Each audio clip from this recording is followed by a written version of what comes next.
3ஆம் பாதம் 4ஆம் பாதத்தில் பிறந்தவங்க எல்லாருக்குமே ஒரு நல்ல சுபிட்சங்கள் ஆரம்பிக்குது. இந்த விவசாய நிலம் வாங்கணும், பம்பு செட்டு வாங்கணும்னு நினைக்கிற நட்சத்திரங்களில் இந்த உத்திர நட்சத்திரம் ஒன்று. அதே மாதிரி நிறைய பூமிகள் வாங்கினவங்க வந்து இந்த உத்திர நட்சத்திரம். இதில் தனுசு லக்கணத்தில் உத்திர நட்சத்திரத்தில் ஒரு குழந்தை பிறந்துருச்சுன்னா அவங்க அப்பா வந்து மிகப்பெரிய கோடீஸ்வரர் ஆவார். அந்த அளவுக்கு உத்திரத்தினுடைய பலம் இருக்குது. இவங்க என்ன நடக்க போகுது மைனஸ் அப்படின்னு கேட்டிங்கன்னா, வேலை இழப்பு ஆக போகுது.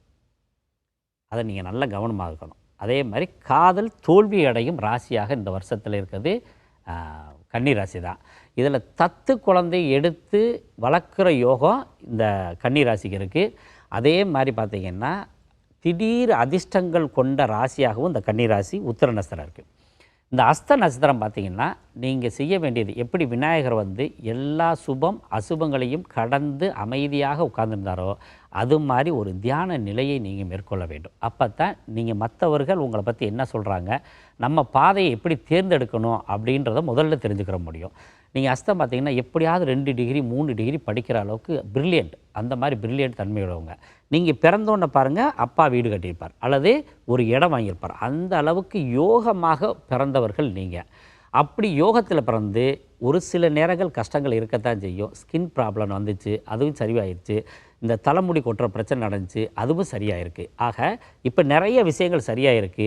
இனி வர்ற காலத்தில் பார்த்திங்கன்னா உங்கள் ராசிக்கு 12ஆம் இடத்துல கேது போகிறதுனால யாருக்கும் ஜாமீன் கையெழுத்து போடாதீங்க, வழக்குகளில் சிக்குவீர்கள். அடுத்தது கன்னி ராசிக்கு 7ஆம் இடத்துல சனி வர்றார்.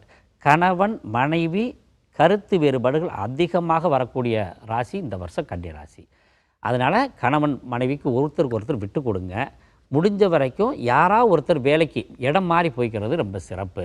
அதுக்கடுத்து சித்திரை நட்சத்திரம் இருக்குது. நீங்கள் செய்ய வேண்டிய ஒன்றே ஒன்று, நானே அறிவாளி அப்படின்னு நீங்களே சொல்லக்கூடாது, பிறர் சொல்லும்படியாக இருக்கணும். அதனால் இந்த சொந்தமாக தொழில் பண்ணணுன்ற ஆசையை என்றைக்கு சித்திரை நட்சத்திரம் விடுதோ அன்னையிலேருந்து உங்களுக்கு சுபிட்சம் ஆரம்பம். பொதுவாக எப்படி இருக்குது இந்த வருடம் அப்படின்னா, உங்களுக்கு மிகப்பெரிய பலமே ராகு தான்.